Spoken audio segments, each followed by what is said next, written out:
back to your Vedas and realize that God is one. Division in Islam is prohibited. We understand the concept of God in Hinduism. Quran is the most positive book. Every day, more than 3,000 fetuses are being aborted in India after they identified that they're females. According to the statistics of 1996, US Department of Justice, 2,713 women are being raped every day. Every 32 seconds, one woman is being raped. I've been raped in US till the time I'm here. Islam has the solutions to the problems of the West.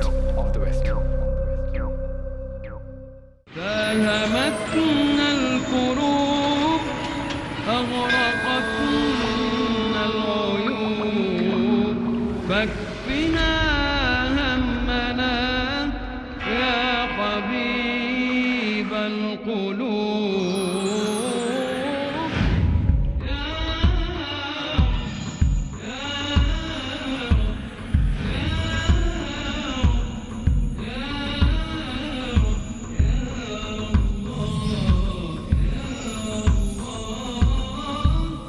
قد أتانا الرسول هاديا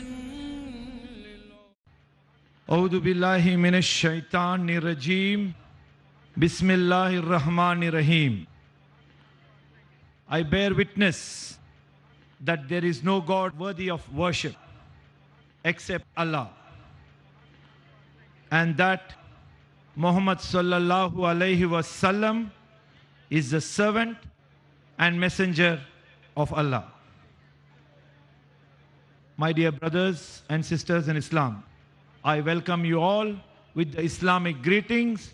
Assalamu alaikum wa rahmatullahi wa barakatuhu. With the name of Allah, the entirely merciful, the especially merciful. Peace, vision of Islam, was conceptualized with the aim of broadening the perspective on Islam from a very constricted one to a much wider outlook, and to present Islam in its pristine purity, to ensure that peace and harmony exist between all people. Let me give you a brief introduction of Dr. Zakir Naik. A medical doctor by professional training, Dr. Zakir Naik is renowned as a dynamic international orator on Islam and comparative religion. Dr. Zakir Naik is the president of the Islamic Research Foundation, Mumbai.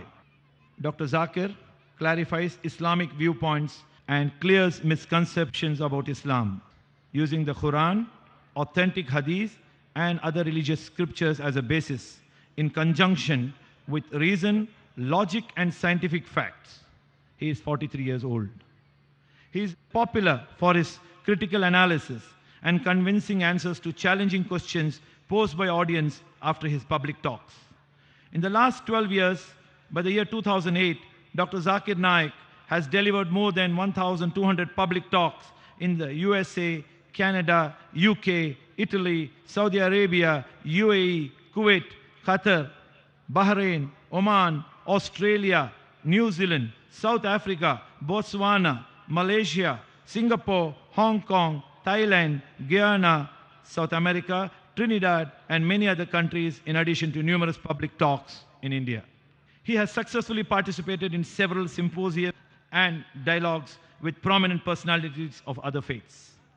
His public dialogue with Dr. William Campbell of USA on the topic, The Quran and the Bible in the Light of Science, held in Chicago, USA in April 2000, was a resounding success. His interfaith dialogue with the prominent Hindu guru Sri Sri Ravi Shankar on the topic, The Concept of God in Hinduism and Islam in the Light of Sacred Scriptures, held at Palace Grounds, Bangalore on 21st January 2006, was highly appreciated by people of both the faiths.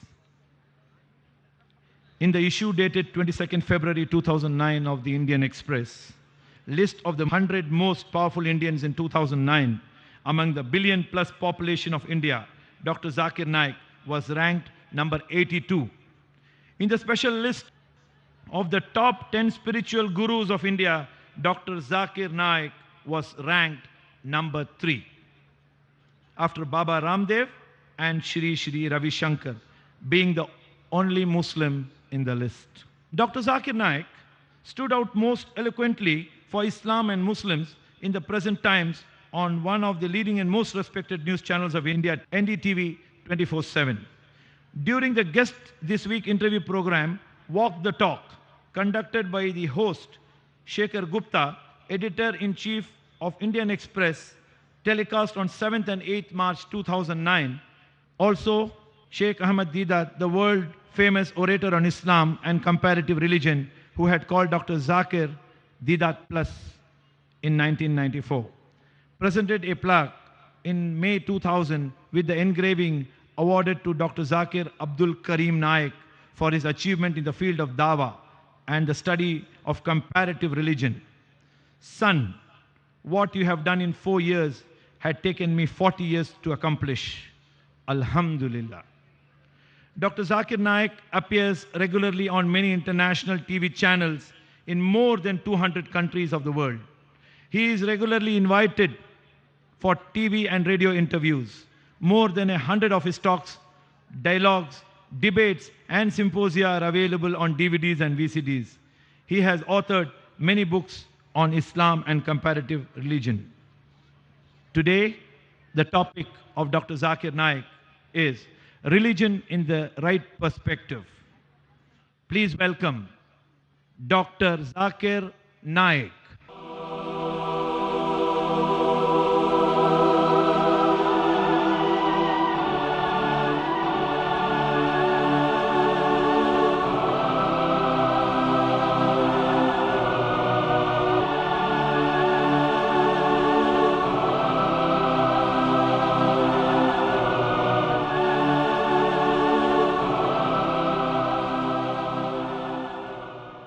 I request the chief guest of the evening, Dr. Zakir Naik, to deliver his lecture on the topic, Religion in the Right Perspective. Dr. Zakir Naik. Alhamdulillah. Wassalatu wassalam ala Rasulillah wa ala alihi wa sahbihi ajmain. Amma ba'd. A'udhu billahi minash shaitanir rajim. Bismillahir rahmanir rahim. Kul ya ahlal kitab ta'alaw ila kalimatin sawa'in bayna bainakum alla na'budu illa Allah wa la nushrika bihi shay'an wa la yattakhiza ba'duna ba'dan arbaban min Allah fa in tawallaw faqul ashhadu bi anna muslimun. Rabbi shrah li sadri wa yassir li amri wahlul 'uqdatam min lisani yafqahu qawli. My respected elders and my brothers and sisters, I welcome all of you with the Islamic greetings. Assalamu alaikum wa rahmatullahi wa barakatuh. May peace, mercy and blessings of Allah subhanahu wa ta'ala, of Almighty God, be on all of you. The topic of this last concluding session of the 5th Peace Conference, Peace, the Vision of Islam, held in Chennai, is religion in the right perspective. Religion, according to the Oxford Dictionary, means a belief in a superhuman controlling power, a personal God or gods that deserve worship and obedience.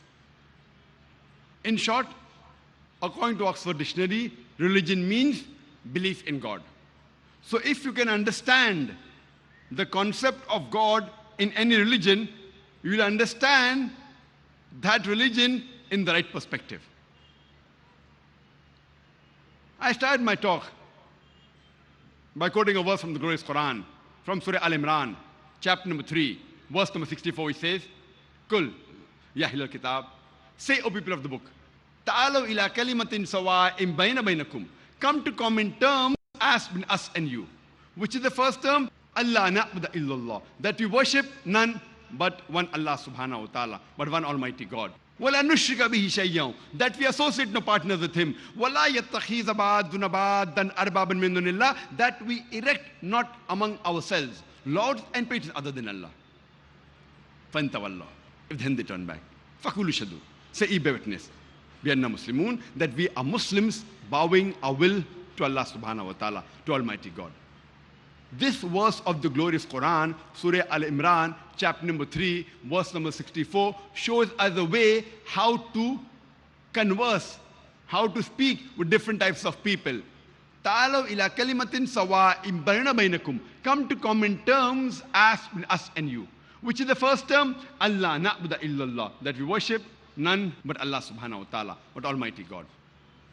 One thing common, alhamdulillah, in all the major religions is the God that the followers of that religion worship, they believe He is the same God for themselves as well as for others. For example, the God which the Hindus worship, they believe He is the same God for the Hindus as well as the non-Hindus. The God which the Christians worship, they believe He is the same God for the Christians as well as the non-Christians. Similarly, the God, Allah subhanahu wa ta'ala, we Muslims worship, we believe He is the same God for the Muslims as well as the non-Muslims.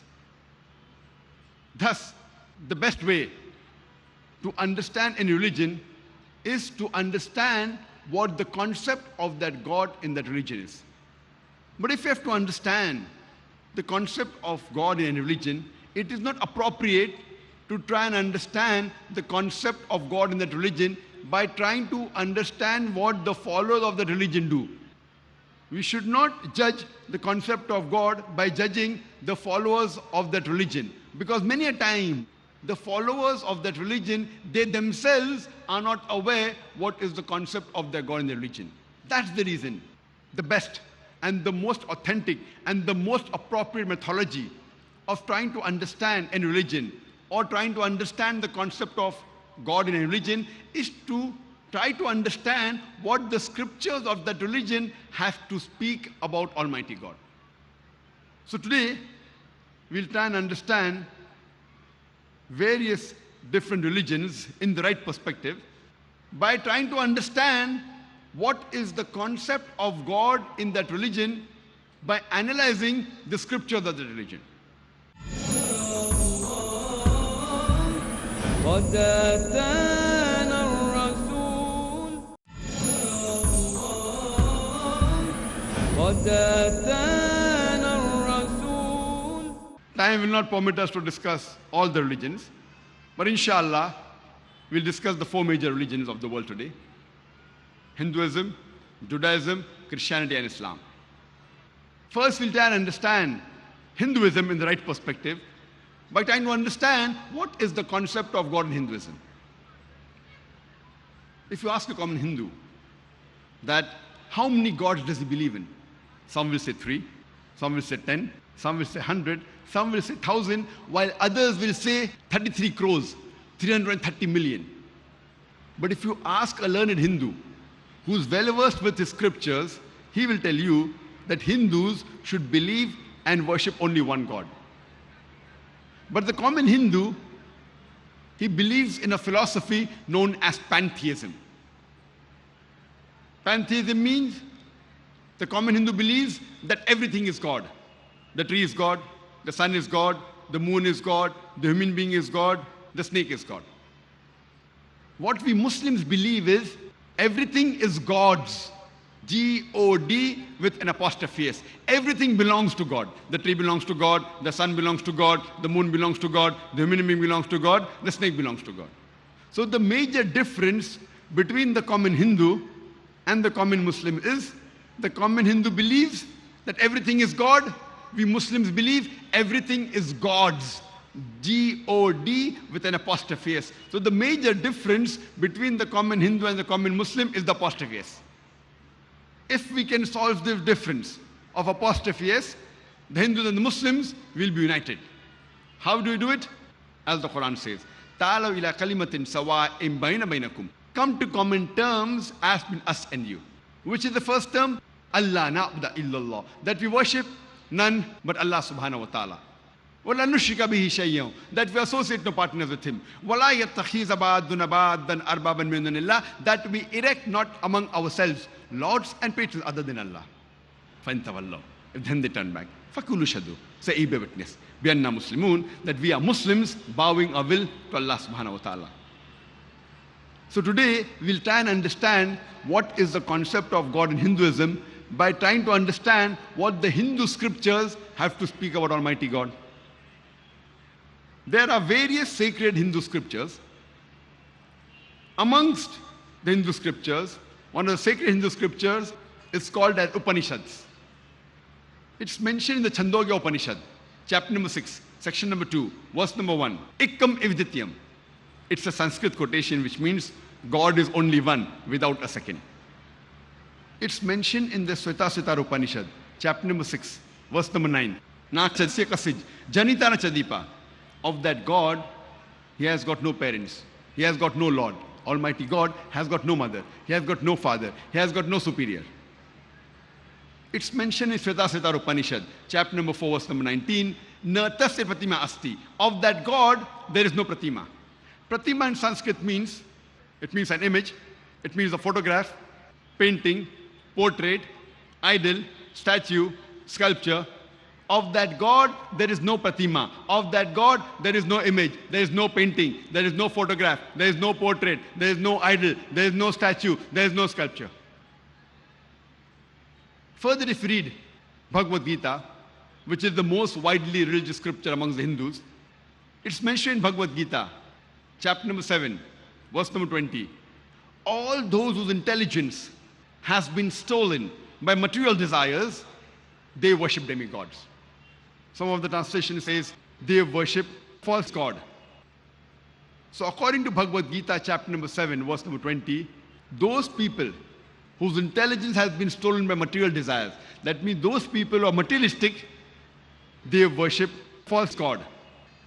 Amongst the Hindu scriptures, the most sacred are the Vedas. There are 4 Vedas: Rig Veda, Yajurveda, Atharva Veda, and Samveda. It's mentioned in Yajurveda, chapter number 32, verse number 3. Na tasya pratima asti. Of that God, there is no pratima. As I mentioned earlier, pratima means an image, a photograph, a painting, a picture, an idol, a statue, a sculpture. Of that God, there is no pratima. Of that God, there is no image, there is no photograph, there is no painting, there is no portrait, there is no idol, there is no statue, there is no sculpture. It's mentioned in Yajurveda, chapter number 40, verse number 8. Almighty God is pure and imageless. It's mentioned in Yajurveda, chapter number 40, verse number 9. Andhatma pavishanti ya asammuti upaste. Andhatma means darkness. Pravishanti means entering. They are entering darkness, those who worship the Asambhuti. Asambhuti means things which are natural. Fire, water, air, etc. They are entering darkness, those who worship the natural things like water, fire, air, etc. And the verse continues, they are entering more in darkness, those who worship the Sambhuti. Sambhuti are the created things like table, chair, idol, etc. Who says that? Yajurveda, chapter number 40, verse number 9. Further, if you read the Atharva Veda, book number 20, hymn number 58, verse number 3, it says, Dev Maha Asi. Verily, great is Almighty God. And amongst the Vedas, the most sacred is the Rig Veda. It's mentioned in Rig Veda, volume number 1, hymn number 164, mantra number 46. Ikkam Sat Vipra Bahuda Vedante. Truth is one. God is one. Sages and saintly people call him by a variety of names. According to Rig Veda, Almighty God is one, but the learned people call him by a variety of names. And there are no less than 33 different attributes given to Almighty God in Rig Veda, book number 2, hymn number 1 alone. No less than 33. One amongst these attributes mentioned in Rig Veda, book number 2, hymn number 1, verse number 3 is Brahma. Brahma is called as the creator God. If I translate creator into Arabic, it means Khalik. We Muslims have got no objection if someone says Almighty God is Khalik or creator or Brahma. But if someone says Brahma is Almighty God who has got 4 heads and on each head is a crown, he has got 4 hands, we Muslims take strong objection to it. Moreover, you are going against Svetasvatara Upanishad, chapter number 4, verse number 19, which says, Na tasya pratima asti, of that God there is no image. The other attribute given to Almighty God in Rig Veda, book number 2, hymn number 1, verse number 3, is Vishnu. Vishnu is called as the sustainer God. If you translate sustainer into Arabic, it is somewhat similar to Rabb. We Muslims have got no objection if someone says Almighty God is Rabb or sustainer or Vishnu. But if someone says Vishnu is Almighty God who has got 4 hands, one of his right hands is the discus, the chakra, the other left hand he has the conch, he's traveling on a bird by the name of Garuda or floating on water on a bed of snakes, we Muslims take strong objection to it. Moreover, you are going against Yajurved, chapter number 32, verse number 3, which says, Na tasya pratima asti, of that God there is no pratima, of that God there is no image. It's further mentioned in Rig Veda, book number 8, hymn number 1, verse number 1. Ma chidanandi sansad. Do not worship anyone but one true God. Praise him alone. It's mentioned in Rig Veda, book number 6, hymn number 45, mantra number 16. Ya ekit mushtihi. Praise only the one true God. He alone should be praised. And the Brahma Sutra, the fundamental creed of Hinduism is Ekam Braham Dyotya Naste, Nena Naste Kinchan. Bhagwan ek hi hai, dusra nahi hai, nahi hai, nahi hai, zara bhi nahi hai. There is only one God, not a second one, not at all, not at all, not in the least bit. If you read the Hindu scriptures, you should understand the concept of God in Hinduism and understand Hinduism in the right perspective. Let's try and understand Judaism in the right perspective by trying to understand what is the concept of God in Judaism. When we read the Old Testament, it's mentioned in the book of Deuteronomy, chapter number 6, verse number 4. Moses, peace be upon him, says, Shama Israelo Adna Hinu Adna Echad. It's a Hebrew quotation which means, Hear, O Israel, the Lord, our God, is one Lord. It's mentioned in the book of Isaiah, chapter number 43, verse number 11. I am Lord and there's none else. There's no Savior besides me. It's mentioned in the book of Isaiah, chapter number 45, verse number 5. I am Lord and there's none else. There's no God besides me. It's mentioned in the book of Isaiah, chapter number 46, verse number 9. I am God and there's none else. I am God and there's none like me. Further, it's clearly mentioned in the book of Exodus, chapter number 20, verse number 3 to 5.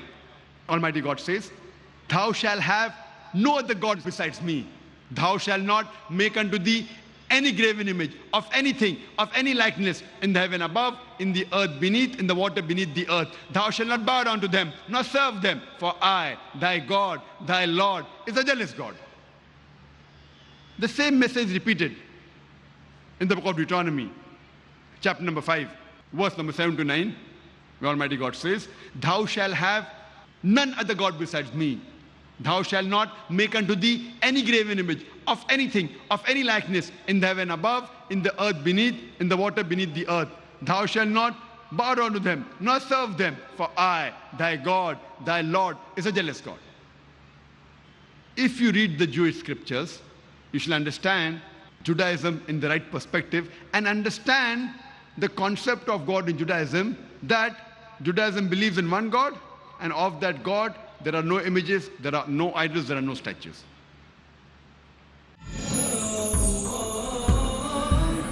قد أتانا الرسول قد أتانا الرسول. Let's try and understand Christianity in the right perspective by understanding the concept of God in Christianity. Before we discuss about the concept of God in Christianity, I would like to make a few points clear. Islam is the only non-Christian faith which makes it an article of faith to believe in Jesus Christ, peace be upon him. No Muslim is a Muslim if he does not believe in Jesus Christ, peace be upon him. We believe that he was one of the mightiest messengers of Allah subhanahu wa ta'ala, of Almighty God. We believe that he was the Messiah, translated Christ. We believe that he was born miraculously without any male intervention, which many modern day Christians today did not believe. We believe that he gave life to the dead with God's permission. We believe he healed those born blind and lepers with God's permission. The Christians and the Muslims, we are going together. But one may ask, then where is the parting of ways? The parting of ways is that most of the Christians believe that Jesus Christ, peace be upon him, he claimed divinity. He said that he was Almighty God. In fact, if you read the Bible, there is not a single unequivocal statement in the complete Bible where Jesus Christ, peace be upon him, himself says that I am God, or where he says worship me. I'll let repeat. If you read the Bible, there is not a single unequivocal statement. There is not a single unambiguous statement in the complete Bible where Jesus Christ, peace be upon him, himself says that I am God, or where he says worship me. In fact, if you read the Bible, Jesus Christ, peace be upon him, himself said, it's mentioned in the Gospel of John, chapter number 14, verse number 28. Jesus Christ, peace be upon him, said, my Father is greater than I. Gospel of John, chapter number 10, verse number 29, my Father is greater than all. Gospel of Matthew, chapter number 12, verse number 28, I cast out devil with the Spirit of God. Gospel of Luke, chapter number 11, verse number 20, I with the finger of God cast out devil. Gospel of John, chapter number 5, verse number 30, I can of my own self do nothing. As I hear, I judge, and my judgment is just. For I seek not my will, but the will of my Father. Anyone who says, I seek not my will, but the will of Almighty God, he's a Muslim. Jesus Christ, peace be upon him, was a Muslim. He never claimed divinity. It's clearly mentioned in the Bible, in the Gospel of Matthew, chapter number 5, verse number 17 to 20. Jesus Christ, peace be upon him, says, think not that I have come to destroy the law of the prophets. I have come not to destroy, but to fulfill. Until the heavens and the earth pass away, not one jot or tittle shall pass away. And whosoever shall break one of the least commandments and teach men to do so will be called least in the kingdom of heaven. And whosoever shall keep them and teach the same shall be called great in the kingdom of heaven. Unless your righteousness exceeds the righteousness of the scribes and the Pharisees, in no way shall you enter the kingdom of heaven. This is a verbatim quotation from the Bible, from King James Version, Gospel of Matthew, chapter number 5, verse number 17 to 20. Jesus Christ, peace be upon him, said that if you want to enter paradise, you have to be better than the Jews. You have to follow each and every commandment. Unless your righteousness exceeds the righteousness of the scribes and the Pharisees, in no way shall you enter the kingdom of heaven. That means you have to follow all the laws and commandments that were sent by earlier prophets, including Moses, peace be upon him, that God is one who has got no images, etc. Jesus Christ, peace be upon him, he never claimed divinity. In fact, he said, it's mentioned in the Gospel of John, chapter number 14, verse number 24. Jesus Christ, peace be upon him, said, the words that you hear are not mine, but my Father's who has sent me. It's mentioned in the Gospel of John, chapter number 17, verse number 3. Jesus Christ, peace be upon him, says, this is life eternal, so that you may know there is one God, and Jesus Christ whom thou hast sent. It's mentioned in the Gospel of Matthew, chapter number 19, verse number 16 and 17. There's a person who approaches Jesus Christ, peace be upon him, and tells him that, good master, what good things should I do so that I shall enter eternal life? Asking, what good thing should I do so that I shall go to paradise?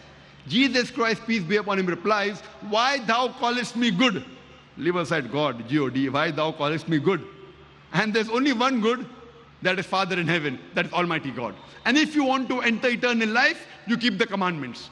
Jesus Christ, peace be upon him, did not say that if you want to enter Jannah, if you want to go to paradise, you believe that I'm God.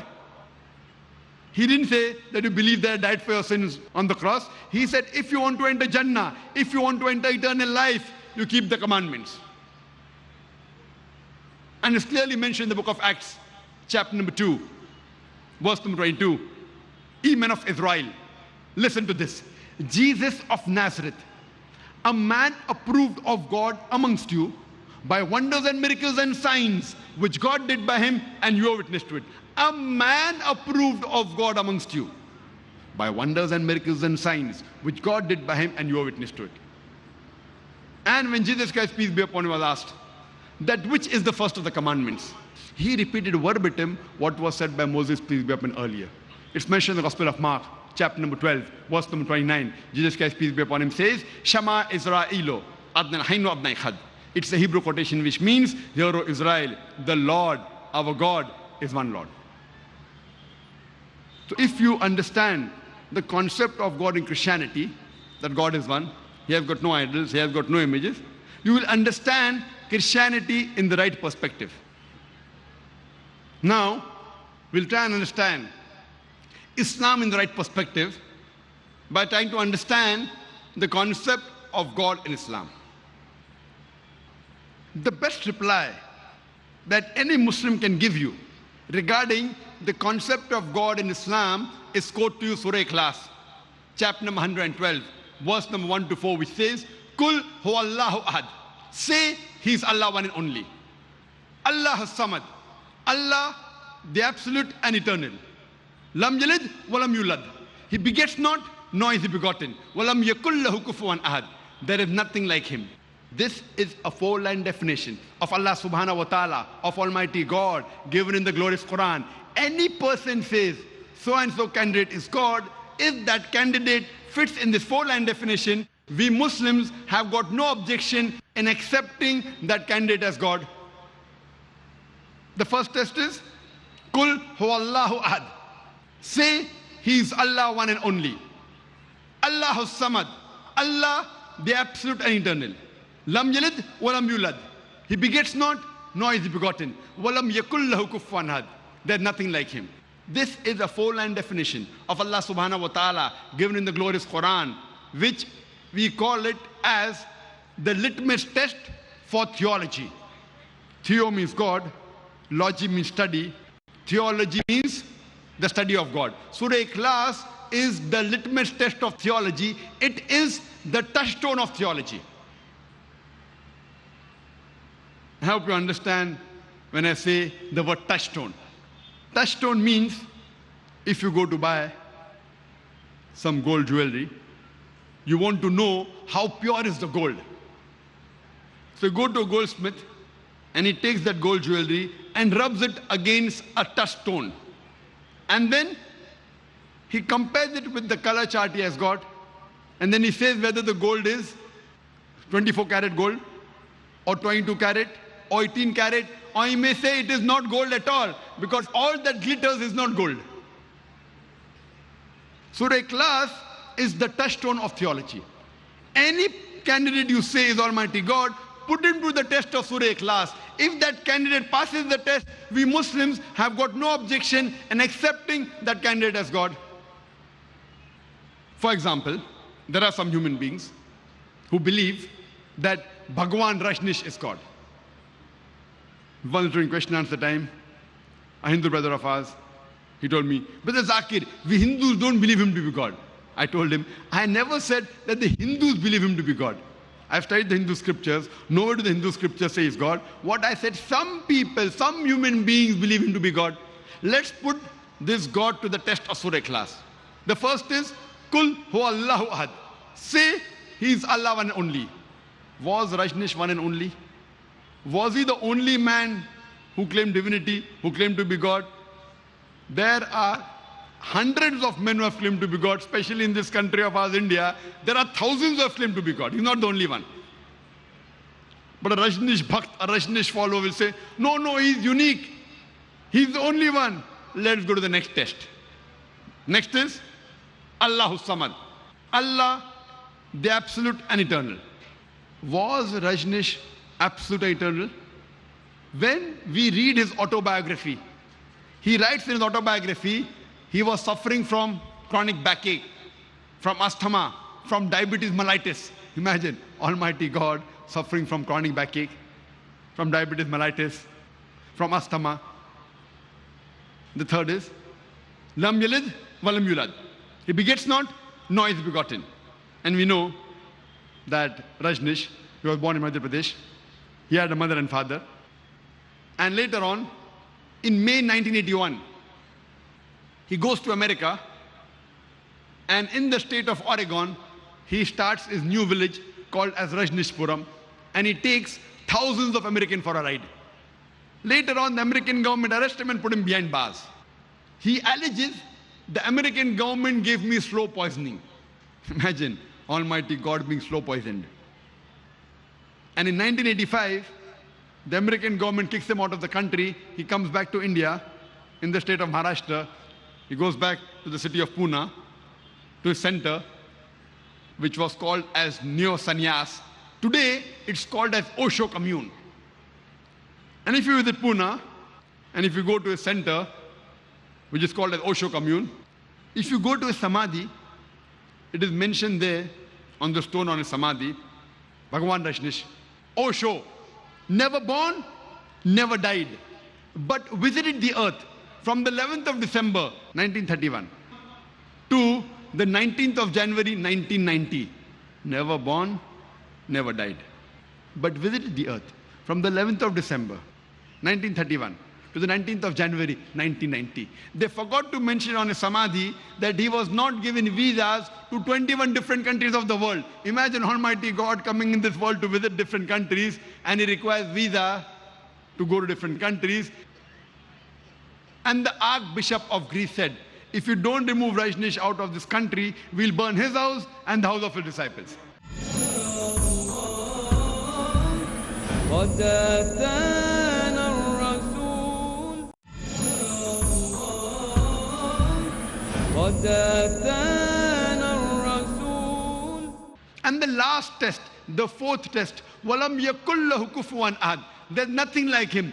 It's so stringent that no one besides the true Almighty God can pass. The moment you can compare God to anything in this world, He is not God. وَلَمْ يَكُنْ لَهُ كُفُوًا أَحَدٌ. We know very well that Rajneesh, like a common human being, he had 2 eyes, 1 nose, 1 mouth, white beard, 2 hands. The moment you can compare God to anything in this world, He is not God. وَلَمْ يَكُنْ لَهُ كُفُوًا أَحَدٌ. For example, if someone says, Almighty God is 1,000 times stronger than Arnold Schwarzenegger.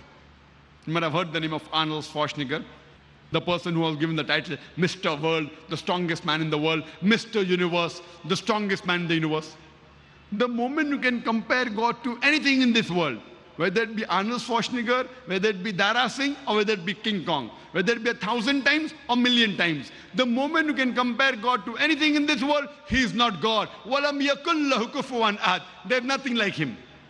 This is a 4-line definition of Allah subhanahu wa ta'ala given in the glorious Quran. Any candidate says, any person says that this candidate is God, if that candidate fits in this 4-line definition, we Muslims have got no objection in accepting that candidate as God. So I request all my brothers and sisters, whichever religion you may belong to, put your God to the test of Surah Ikhlas. If he fits in this 4-line definition, he is a true Almighty God, otherwise he is not. Quran says in Surah Isra, chapter number 17, verse number 110, Qulidullah abidur rahman ayamatadu falal asmaul husna. Say, call upon him by Allah or by Rahman. By whichever name you call upon him, to him belong the most beautiful names. You can call Allah subhanahu wa ta'ala by any name, but it should be a beautiful name. It should not conjure up a mental picture, and it should be according to the attributes given by him. And there are no less than 99 different attributes given to Allah subhanahu wa ta'ala in the glorious Quran as well as the Hadith. Ar-Rahman, Ar-Rahim, Al-Hakim, most merciful, most gracious, most wise, no less than 99. And the crowning one is Allah. Why do we Muslims prefer calling Allah by the Arabic word Allah instead of the other words used in different languages? I'll just give you an example. That why do we Muslims prefer calling Allah by the Arabic word Allah instead of the English word God? Usually, a person can play mischief with the English word God as well as the other words used in other languages. For example, if you add S to God, it becomes gods, plural of God. There's nothing like plural Allah. Kul huwa Allahu ahad. Say He's Allah one and only. If you add D-E-S-S to God, it becomes goddess, meaning a female God. There's nothing like male Allah or female Allah in Islam. Allah subhanahu wa ta'ala is unique. He has got no gender.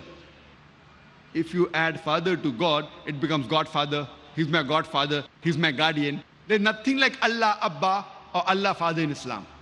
If you add mother to God, it becomes Godmother. There's nothing like Allah Mother or Allah Ammi in Islam. Allah is a unique word.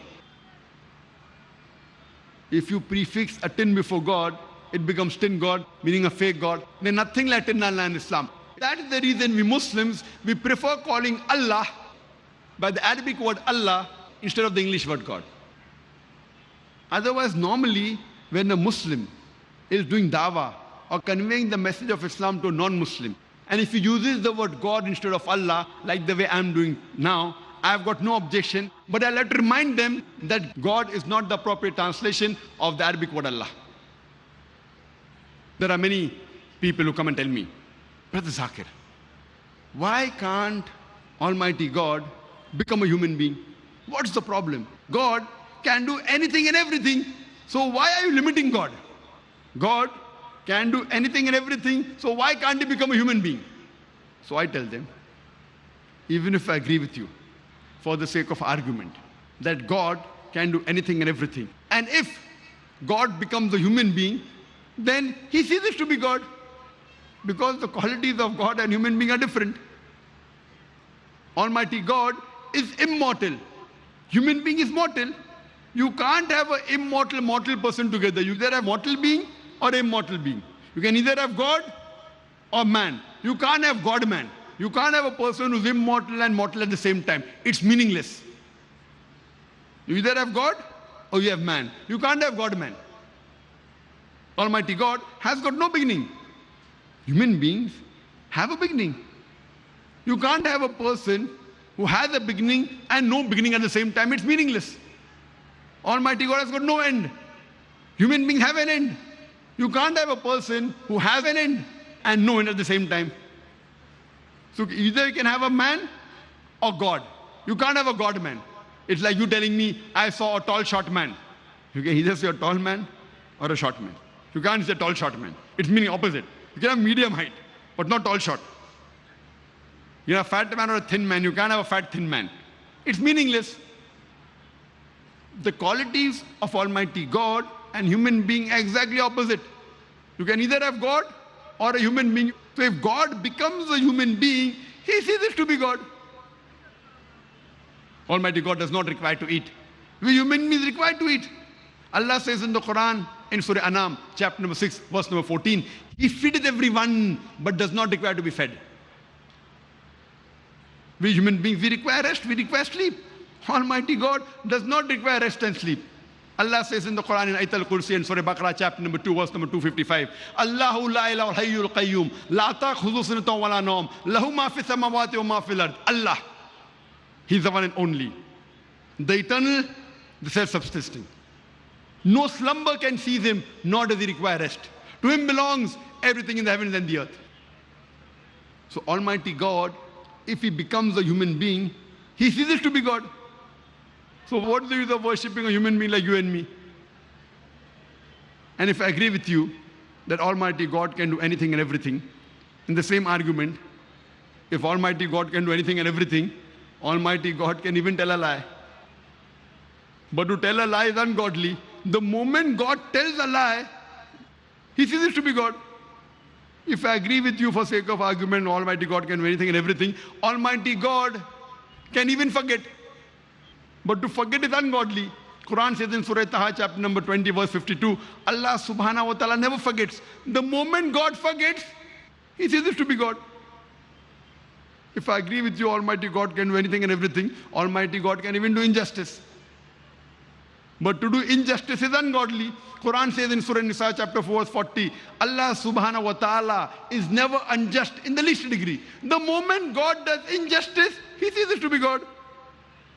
If God can do anything and everything, then God can even make a mistake. But to make a mistake is ungodly. Quran says in Surah Taha chapter 20 verse 52, Allah subhanahu wa ta'ala never errs. Allah subhanahu wa ta'ala never makes a mistake. The moment Almighty God makes a mistake, He ceases to be God. That's the reason. Nowhere in the Quran is it mentioned that Allah can do everything. Nowhere. But what does the Quran say? Inna Allah ala kulli shay'in qadir. For verily, Allah has power over all things. Surah Baqarah chapter number 2 verse number 106. Surah Baqarah chapter number 2 verse number 109. Surah Baqarah chapter number 2 verse number 284. Surah Al-Imran chapter number 3 verse 29. Surah Nahl chapter number 16 verse 77. In Surah Fatir chapter number 35 verse number 1. Allah says, Inna Allah ala kulli shay'in qadir. For verily, Allah has power over all things. Allah says in Surah Buruj, chapter number 85, verse number 16, that Allah is the doer of all He intends. Whatever Allah intends, He can do.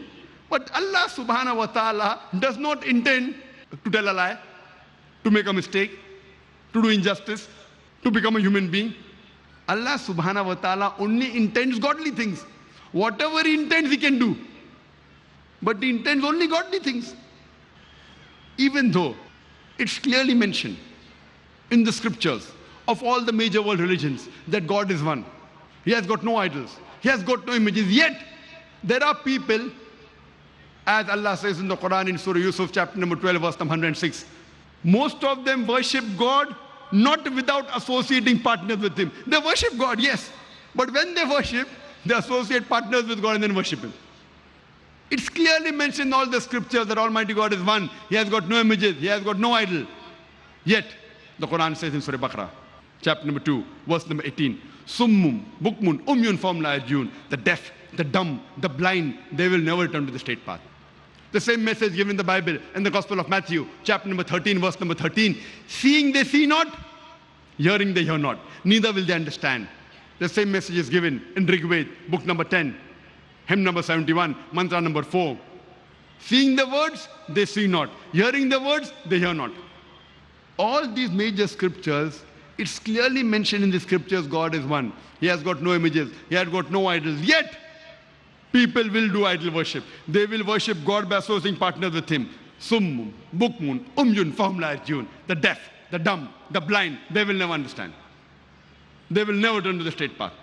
فالهمتنا الكروب أغرقتنا العيوب فاكفنا همنا يا حبيب القلوب